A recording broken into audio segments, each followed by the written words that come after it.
The latest NIL saga rocking college football at UNLV has everyone asking, could this happen at their program? Could a player who is contributing then decide to redshirt, whether it be for playing time or NIL related reasons? We're going to talk about how that impacts Utah. And we're going to talk about this weekend's game, predict who's going to go off. So that means, will we see Cam Rising or Isaac Wilson? We're breaking it all down on a loaded Friday edition of Locked On Utes.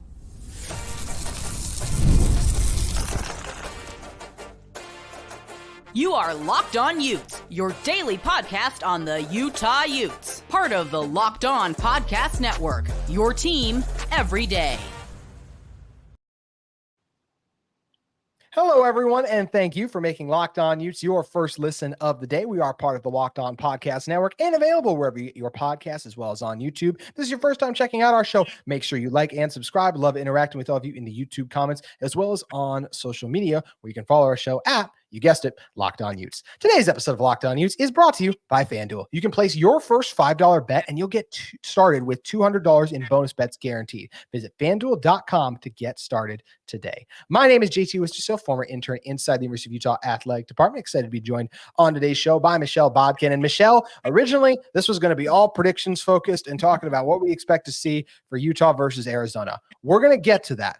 But I want to start with what's happening at UNLV. If you have not heard, UNLV's starting quarterback played in the team's first 3 games, off to a nice start. Beat Kansas and Houston, two Big 12 teams too. So got off to a nice start. And now, due to NIL-related discrepancies, is stepping away from the team and going to redshirt this coming season. He's not the only one. One of their running backs is also going to redshirt after 3 games. Bear Alexander, that name might sound familiar. USC defensive tackle that Utah's faced off again. He's actually played a decent amount of snaps too, but I guess not the role he's wanted. He is also deciding to redshirt this season. So this is something we're seeing more than we've seen ever before in college football, is players playing and then opting to step away, whether it be for playing time or NIL related reasons. They have decided to not finish out their season and not burn a year of eligibility. So the question then becomes, Michelle, could this happen at Utah? I think there will be some examples, just potentially, as this is the new world of college football. It could happen. I do not expect any of Utah's major contributors to do this, because Utah is in the driver's seat right now to win the Big 12 clearly, go to the college football playoff. They're having a successful season. Could this happen? Sure. It's happening at college football programs all across the country now. I don't think it's going to be a major problem for Utah, though. Just to throw in another example, it sounded like last week, looking into Oklahoma State, that one of their offensive linemen also redshirting to potentially transfer out of the program as well. And I think you're right. I think, this is something that we're starting to see more of. I think it's something that certainly could happen to Utah at some point in time. I don't know that this is the season that happens, for the very reason that you stated. They have something to play for, and I think it's very obvious, and I think it's very clear that at least until things drastically shift, if they drastically shift, you're going someplace. Some of these other schools, some of these other places, maybe not so much.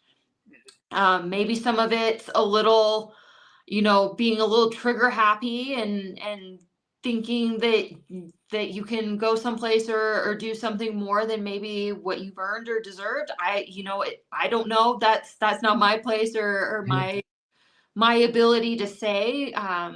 But I don't think anybody's immune to this. Obviously, I mean, you look at a program like USC, that's a blue blood. That's a team that's not wanting for much, and you can't hang on to a guy that's played a lot for you in the past.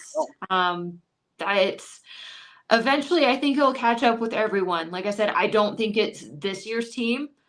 If we were talking about last year, where, it was a bit of a hot mess with injuries and the season got derailed pretty quickly, I think that maybe would have been a different story. But I think this year, this team has too much to play for. And as Kyle Whittingham stated, I want to say Monday, pretty sure it was Monday during his press conference, his weekly press conference, what he loves about this team is that they all love football and they're all highly invested in what this program's doing.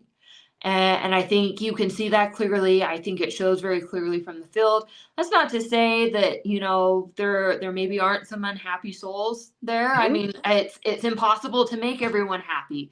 And Yeah. I think at the end of the year, you might find out about maybe a guy or two that opted for that very thing. But I don't know that it's going to be anyone that's terribly impactful to what Utah's trying to do this season. Agree. I think for Utah, the only types of red shirts we could see are those guys who are just not completely satisfied with their role and are just like, you know what, I just want to preserve it. And once again, that's not about Utah. It's about what's happening all across the country now for guys that are just don't have a desire to play those. They want to have an actual role. They don't want to come in just late in the game and play a couple snaps. So that could happen in Utah. Based on everything that has transpired so far, Utah, I don't see the NIL issue that UNLV is having. I'm not going to say that's going to happen at Utah until something goes wrong there. I think Utah has gotten everything straight there. There's a good culture in place at Utah. They communicate things clearly. I feel good about Utah in that sense. If something were to change in that front, obviously we would cover it, but the Utah collective has given us no reason to doubt that that would be an issue, as every other college football program's collective so far, except for UNLV, says not giving us indication that there's reason to worry about that. But this is the new world of college football we live in, and still fascinating to see that development playing out at UNLV. And there's going to be news all across the country in these next 2 weeks of players, like you said, Michelle, opting out. So something we'll keep an eye on Locked On Utes. But thankfully, NIL, all the realignment craziness outside, we still have actual football to talk about. Utah is going to be taking on Arizona this weekend, and it's that time of the week again. Will it be Cam Rising or Isaac Wilson? Personally, I believe it's going to be, or I'll just say this. I'm going to say it will be Isaac Wilson until I see Cam Rising under center once again. We went through this whole thing last week, and I'm just going to go, you know what? We know Isaac's healthy. Kyle Whittingham was asked earlier in the week, too, about, like, if Isaac were to get hurt, would Cam Rising come in? And he even said, like, well, it's TBD, and that TBD even meaning about maybe Cam Rising still starting. But I do believe that it's still going to be Wilson with the bye week around the corner. I would be surprised, just based on how this whole situation has played out, if we saw Cam Rising on Saturday taking on the Wildcats. I'm kind of there with you. And look, I'm not saying this to alarm anyone. It's nothing like that. Cam's deal is not serious. It's just the placement's unfortunate, and it's maybe taken a little bit longer than they've wanted it to. But it's not anything that's going to keep him out of the season forever. I've been seeing wild rumors about the knees flare. Like, it's not the knee, guys. Like, so let's stop with that. It's, he banged up his hand. Placement of that kind of has sucked as far as gripping the ball, is what I've been told. And it is just kind of day to day, week to week. And he was awfully close to going last week. I know everybody's rolling their eyes. This is just a different animal. It just is. Yes. It's such a different animal. He really was on the track to play last week, and then last minute they decided that they felt like Isaac was just in a better position for them, even with him being a little green. And I think that proved to be absolutely correct. I don't see Arizona being any different than that. And why not get your young guy a little more experience in a situation that I think he can handle, on top of keeping the guy that you need to really drive this horse fresh to finish out the season and do the big things that you need him to do. I think, you're squarely in the driver's seat. You have a competent guy that can run the show in lieu of Cam Rising. And maybe we do see Cam, and that's great too. But I just kind of can see a situation where Utah opts to continue to run with Isaac, let Cam continue to rest up, make sure that the hand is completely and totally correct, and then start things up again come Arizona State. And to be honest, I don't think that hurts Utah in the slightest. I think with Isaac, we've seen a week-to-week progression. It feels like he doesn't make the same mistakes twice, which I think is really awesome to see. Again, that's not something that Utah's had with other backup quarterbacks in the past. And so I think just let him get the experience. Again, he has so much experience around him that can kind of make up for some of, the rookie mistakes, the freshman mistakes that do come about. I know that turnovers have maybe been like the biggest thing. I will point out though, Utah's been good about scheming around. If you've watched the games closely, scheming around that they don't put Isaac in a position where he potentially is turning the ball over in Utah territory. It's always when they're on the other side of the field. And I don't think that's by accident at all. So, at some point, could it, totally backfire? Of course, there's always the potential for that. But I think Utah has managed to game plan things in a way that's very low risk and yet gets your young guy, your potential future, a lot of valuable reps, while also making sure that the guy that you kind of need to finish the job towards the end of the season gets some rest and make sure that, everything's healed properly from what was just a really unfortunate, stupid accident. And not even so much on his part. I mean, honestly, who puts coolers that close to the lines? I don't. What are we doing, folks? What are we doing? What are we doing? It's something that still we look back on. It's just like you just shake your head, like, how does that happen? But I absolutely agree with you, Michelle. I think the same thing on Isaac, and I just don't think we'll talk about it in a moment. I don't think this Arizona team is too up to the challenge where Cam Rising playing or not will make a difference. We'll talk about why in a moment. Really quick though, already on the difference between Cam Rising this year versus last year. We already know from Porter Larson, like the night it happened, already tweeted out the X-ray is negative. Cam Rising's on the sideline giving a thumbs up. He's taking practice reps. They've already made him available. Dorian Singer feels good enough to at least say, oh, Cam's going to play. That at least tells us the fact that he's frequently practicing and is close. This is different than last year. Utah's not going to keep doing this week after week. So we'll see when we see Cam. Still going to say it's Isaac till we actually see it's Cam, but definitely already different than last year. Speaking of different than last year, this Arizona-Utah matchup, drastically different than it was in 2023. We're going to be breaking down why Utah, I believe, has a decisive advantage and has a great chance to cover the large spread that's being built up. We'll dive into why in one moment. But first, I want to take an opportunity to talk to you all about one of the sponsors of today's episode of Locked On Utes. It's our friends at Robinhood Gold. With Robinhood Gold, you don't need a silver spoon to eat up the financial favors of the 1%.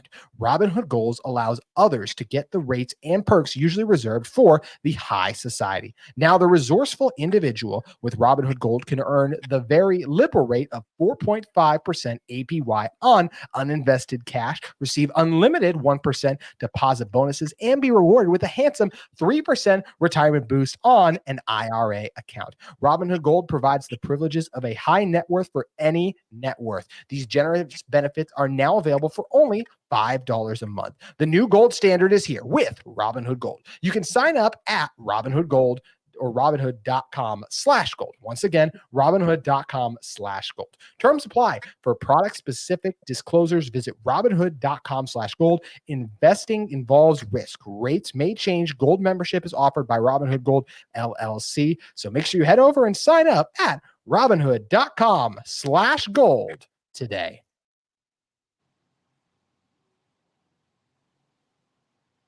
All right, Michelle, now we can preview this matchup a little bit more in depth. And let's start out with, well, I talked a little bit about the matchup throughout the week, but I want to predict which Utah players I think are going to have success. And I absolutely agree when what you talked about. Isaac does not need to have a big game for Utah to beat Arizona. This is a different Wildcats team than last year. They've scored under 30 points in their last two games combined. One of those against Kansas State. Okay, that's okay if you didn't score 30 against them. They didn't score after their first drive. They ended the game with 7 points. The week before that, played Northern Arizona. Shout out Big Sky and the Lumberjacks. but only 22 points against an FCS team. Not ideal to then be going into Rice-Eccles Stadium and having to play this Utah squad. Speaking of that game against Kansas State, over 230 yards rushing from Kansas State. Now, 3 different players. Johnson was the main one, the quarterback. He had a ton of success on the ground. 3 different players from Kansas State, though, averaged 5 yards per carry. Mekhi Bernard, over his last 3 games, averaging 141 yards per game. I think he has another 100 yards rushing game, and I do think he'll go over 100. Has another big game. I think he has a chance to go over 120, maybe even more. I think Mike Michell and Dejon Stanley combined for over 80 yards. I think Wilson will do solid in this game. I'm thinking under 200 yards, actually, but he's going to be given some key scramble opportunities, and he's going to capitalize it. Kyle Whittingham could not hide the smile on his face when he was talking about how Kansas State had success against Arizona. It was by running the ball, and I expect Utah to do that frequently in Rice-Eccles Stadium on Saturday evening. Yeah, I think the running backs are poised to have a big game. I think Dorian Singer is someone to watch. Now, sometimes these guys that, are playing against their old teams don't do as well as you hope they will. Dorian has steadily been getting more and more prominent in this Utah offense. And at this point, he is more of a vet. So I think he's a guy that can kind of keep his emotions in check and play loose and free. And he's been a huge target for Isaac Wilson. He's been, outside of Keithy, I would say, the best kind of bailout option, at least in the passing game that he's had. Which is great. It's great that they have that chemistry, and God help the Wildcats if Cam Rising actually is ready to go. Which is the same thing I've said about that Oklahoma State game. It's like, are you guys happy that Cam wasn't actually playing? Because this could have been so much worse. It would have been so much worse. I think then you look to the defensive side of the ball. You have a guy like McMillan that you have to account for, and that's probably the biggest piece of the game. So I expect that defensive backfield to eat and be active. This might actually be the game that Utah gets the streak-saving pick 6 that we've all been waiting for, because I think that's really more Arizona's game, is to air it out, and specifically to air it out to one particular guy. So it'll be interesting to see how Utah schemes for this, what ultimately transpires. But I just feel like Oklahoma State had more weapons to account for, and Utah handled them just fine on the road, no less. This is Utah's house. It's a night game. It's a blackout dark mode game, no less. And Utah tends to be very unforgiving in those situations. So I expect it to be quite lopsided for Utah, actually. I do as well. I think the more you look at this matchup, and you make a good point on the pick 6 thing. We're actually running out of opportunities. I will say Utah's worst QBs they will face, no offense, Southern Utah and Baylor, clearly behind them on the schedule. Fifita, I still think he's one of the best quarterbacks in college football. Probably top 20 this year. Originally said he was top 15, not performing up to par.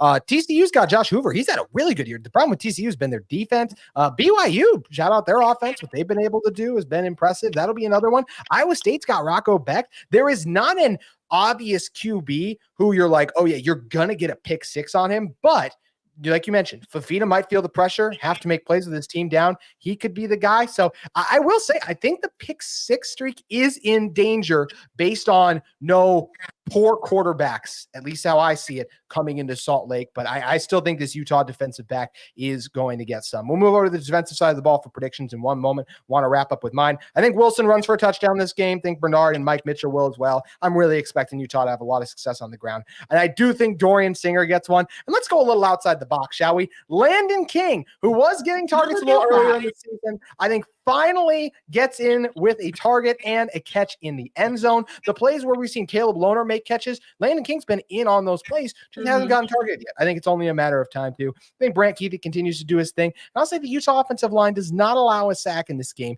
as they continue to improve. Fun fact, Chase Kennedy, former Utah pass rusher, actually on Arizona. So going to be a little bit of a familiar foe. They've gotten a lot of pass rush snaps against. But shifting over the defensive side of the ball, like you talked about a little bit, Michelle, look, this is an Arizona team. We mentioned they're struggling offense. offense, 7 points against Kansas State, 22 against NAU.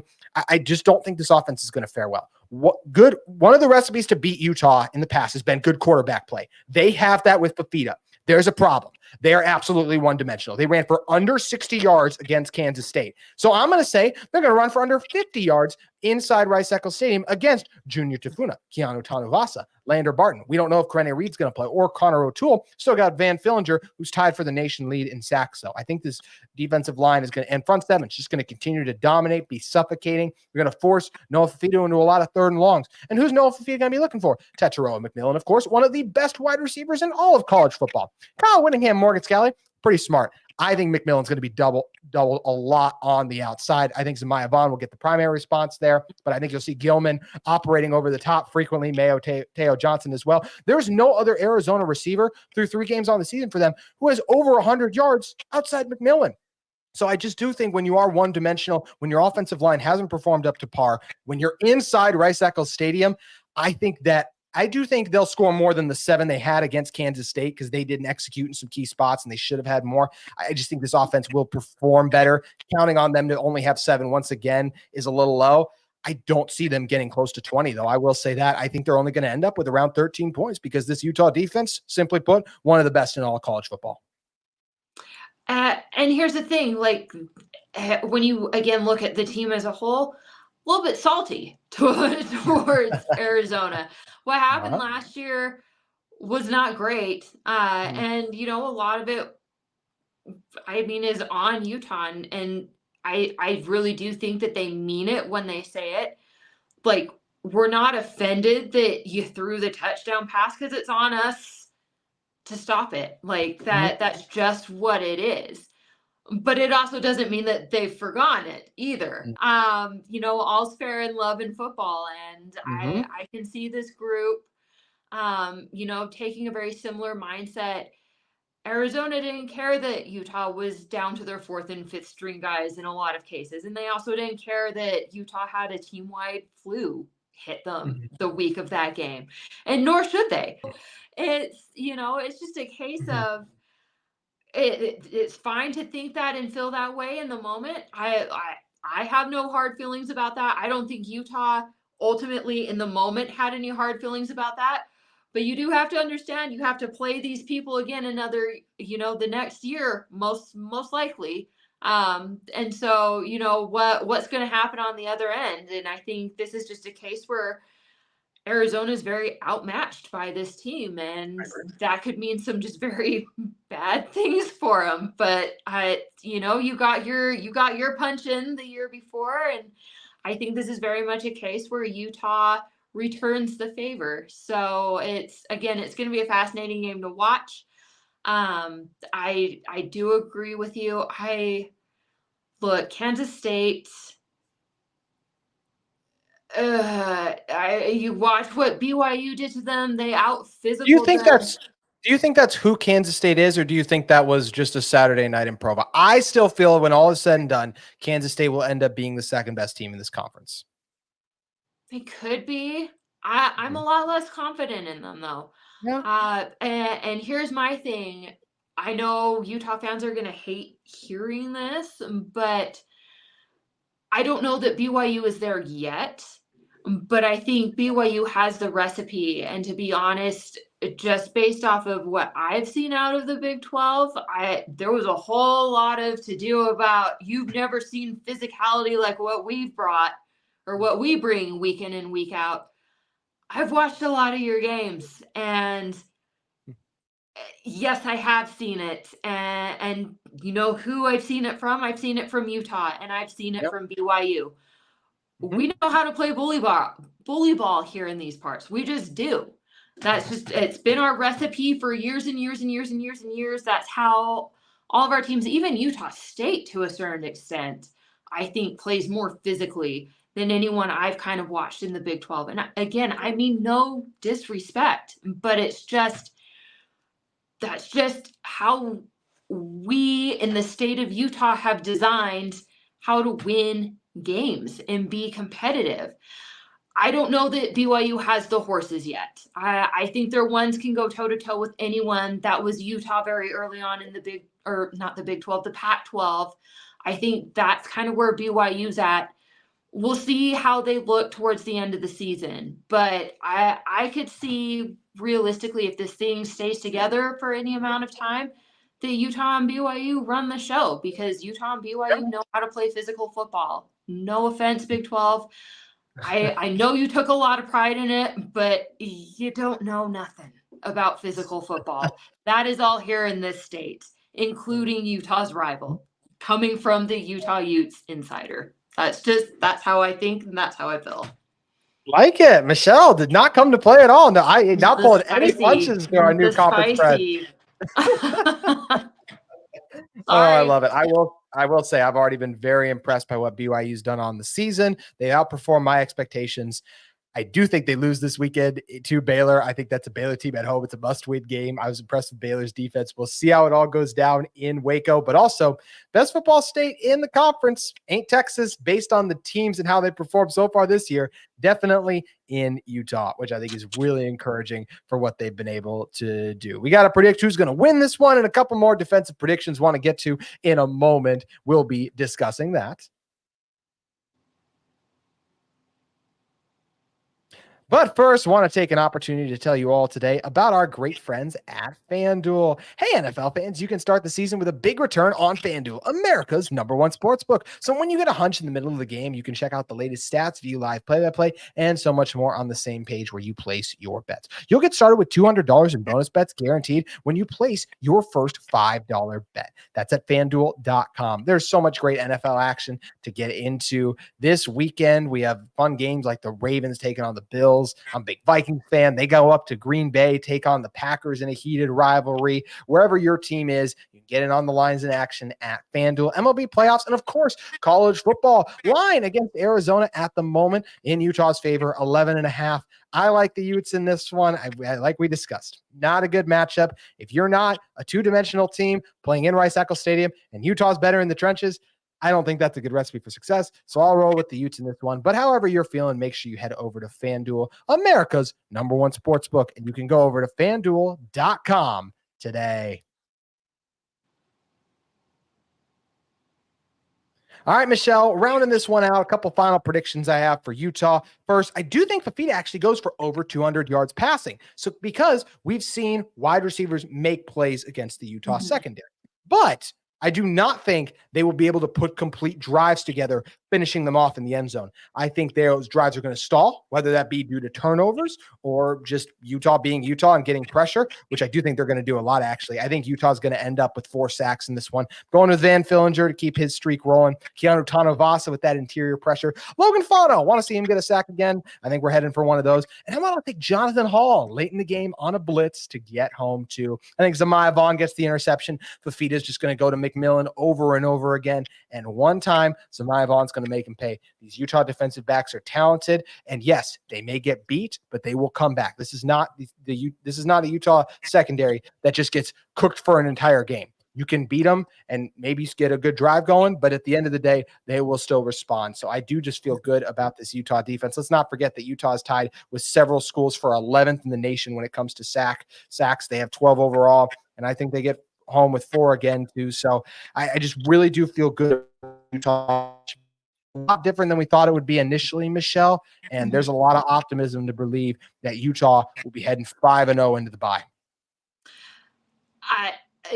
If I were a betting woman, that's how I would lean. That was how I was kind of leaning anyways. I thought it would be a little bit harder. I don't know. And my confidence has gone down in Arizona. I mean, just steadily with Jedd Fisch moving on.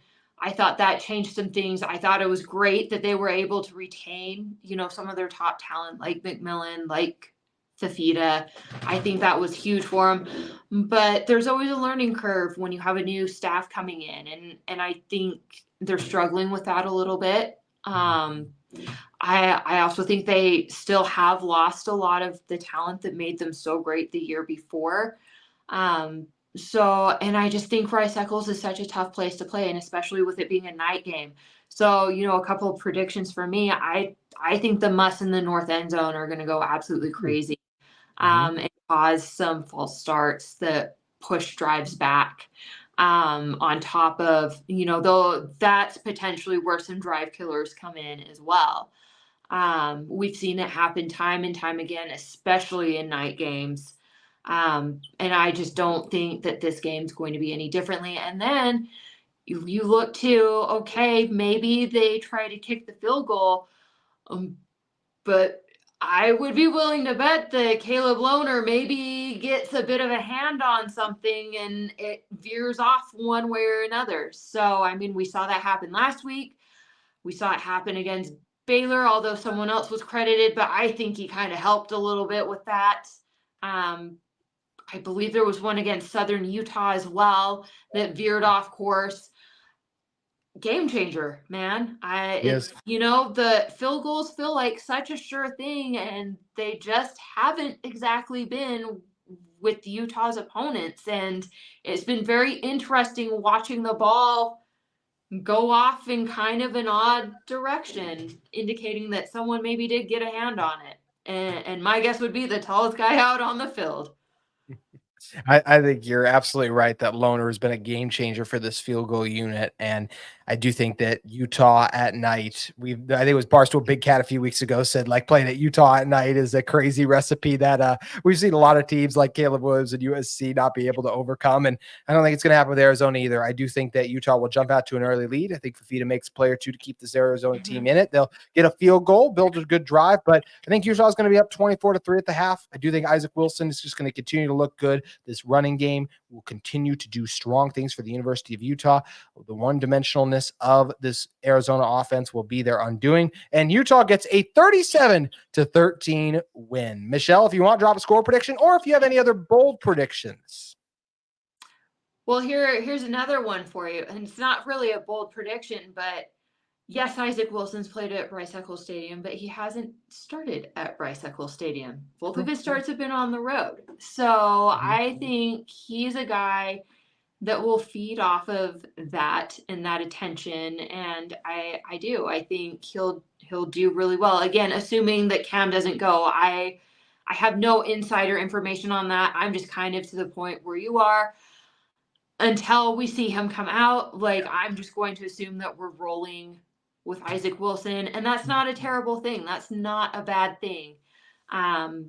And again, it's not that the injury is horrible and terrible and we'll never see Cam again. It's just taken a little bit longer than I think we've expected due to location. But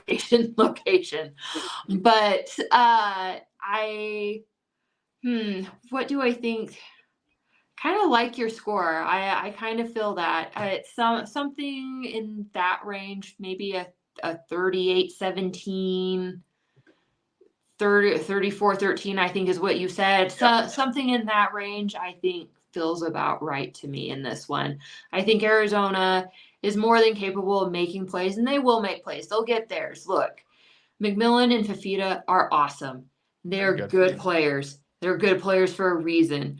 But when that's kind of the only thing you have going for you, like it's just too easy for a team like Utah that's stacked and has a lot of different ways that they can go to key in on that and just kind of handle it for the most part. So you'll get yours, but I think Utah's going to hit puree on the blender. Oh, that's the perfect mic drop right there. I feel like Utah's going to have a fantastic week against Arizona. And guess what? We're all done talking about it. So now it's time to play the dang thing. Let me know in the comments. How do you guys think Utah is going to do against Arizona? Michelle, I might be done talking about it, but there's still a lot of Utah content people can absorb if they're getting ready for kickoff. Yeah, absolutely. I mean, definitely make sure to follow me on social media. On X, on Threads, on Instagram, at Bodkin is a boss. Or you can hit me up on Facebook. It's just Michelle Bodkin. And then, of course, my work is currently being posted on UteZone.com. We brought senior features back, which I think people have been mostly enjoying. So if you haven't caught on to that, definitely check it out. I go through and talk to all the seniors on the team and get a feel for their time at Utah and what they've learned and just kind of who they are off the field. It's awesome. So check it out. Awesome. Michelle, thank you for joining me. Thank you. That's going to do it for today's edition of Locked On Utes, but we were reacting to the Arizona game and talking about where this Utah team is at after 5 games next week. We hope you'll join us then. Enjoy the night game inside Rice Eccles Stadium.